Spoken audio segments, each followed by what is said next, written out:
The bird dog will be used as a baseline glute activation exercise. From a quadruped position, the client will extend one hip and flex the opposite shoulder. The glutes will be activated through hip extension, and by flexing the opposite shoulder, core stability will be challenged. The core stability component is important because it is required for all athletic movements. If moving opposite limbs simultaneously is too challenging, the regression of the bird dog will be unilateral hip extension. From the same position, the client will extend one hip at a time while maintaining 3 points of contact. This will create more stability while the glutes are being activated through hip extension. To progress the bird dog, the client will use the same motion as the baseline exercise, but once the hip is fully extended and the shoulder is flexed, the client will draw a box in the air with their hand and their foot. Initial motion from the hand and the foot should be away from the body's midline. This progression will require more core stability and stronger glutes to maintain a longer muscle contraction. The hip bridge is a fundamental movement in Jiu Jitsu that translates very well into an exercise. In this baseline exercise, the client's upper body is supported by a bench or a stability ball with both feet on the floor. The client will be required to extend both hips, lifting them towards the ceiling. The upper body will move passively as the hips extend. The primary purpose of this exercise is to strengthen the glutes. If the hip bridge is too difficult, a resistance band will be used to assist the movement. The band will be placed behind the client's hips and anchored directly above them. This allows the band to assist the movement as the glutes contract and extend the hips upward. To progress the hip bridge, weight can be added in the form of a dumbbell or a barbell by placing it across the client's waist. The goblet squat will be used as a baseline exercise to strengthen the lower body. A dumbbell is held chest height with both hands as the client performs a squat. The hip crease should be parallel or go below the knees to perform the exercise correctly. If the client is not ready to squat with weight, they will perform a bodyweight squat as a regression.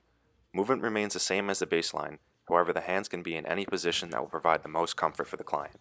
If the client is ready to progress from a goblet squat, they will move to a barbell front squat.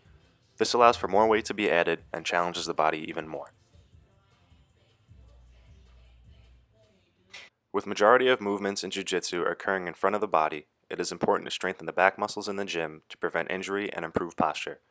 The inverted row will primarily strengthen the rhomboids, middle trapezius, and lower trapezius muscles. If the baseline row is too difficult, the client can bend their knees so that their feet are flat on the floor. This allows the same motion to occur, but the client can use their lower body to assist the movement.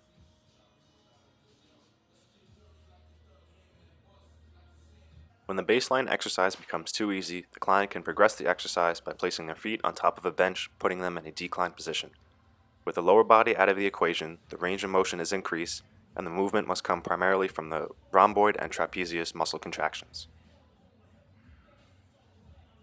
In Jiu Jitsu, the athlete uses pushing motions to create space and escape their opponent. These motions are done explosively and therefore require strong pectoral muscles. The standard push-up will be used as a baseline exercise to increase pectoral muscle strength.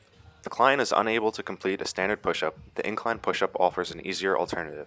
It will train the same motion as a standard push-up and those motions used in the sport of Jiu Jitsu, but ensures the client can do them correctly. When a standard push-up can be performed correctly and effectively, the client can progress to the plyo push-up. This requires the client to execute the concentric phase of the push-up explosively, enabling them to propel their body off the ground. The most dominant positions in Jiu Jitsu are on top of your opponent. When the opponent tries to reverse the position, the athlete on top will use his or her hands to balance themselves. Because the reversal attempts are quick and explosive, placing your hands on the mat to prevent them can transfer a lot of force into the shoulder joint. The overhead press will strengthen the muscles responsible for protecting the shoulder from subluxation and dislocation. If supporting the bar while standing is too difficult, the client can press from a seated position. This will create more stability through the spine and the lower body. It will allow the client to focus on the pressing motion. The bar path should remain the same as the baseline. It should follow a straight line parallel to the ears, however some deviation is normal. When the client can correctly perform a barbell overhead press, they will progress to a dumbbell strict press. Previously, the client could use their legs to help assist the press. However, in this exercise, the legs will not be recruited. Holding two dumbbells would create a greater degree of instability than a barbell, which will mimic real conditions in a jiu-jitsu match. Criteria will remain the same. The hands should move in a straight line parallel to the ears. The dumbbell front raise will also be used to help increase shoulder stability. Because it is a pull instead of a pressing motion, as seen earlier, it will target the muscles in a different way. In order to perform the baseline exercise, the client should be able to go through shoulder flexion with good posture and no pain. Using a wooden dowel will help identify any problems in the motion before adding a form of resistance. To progress the baseline exercise, the client will use 2 resistance bands instead of dumbbells. This will result in more instability, creating a tougher challenge for the anterior deltoid and pec major. The shrimp is a fundamental movement that should constantly be practiced. It helps set up all kinds of moves necessary to win a match. Therefore, the client should be able to demonstrate mastery of this movement.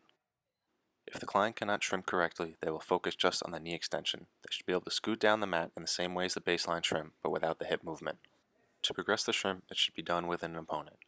In this example, the client will need to escape side control and then achieve a top position.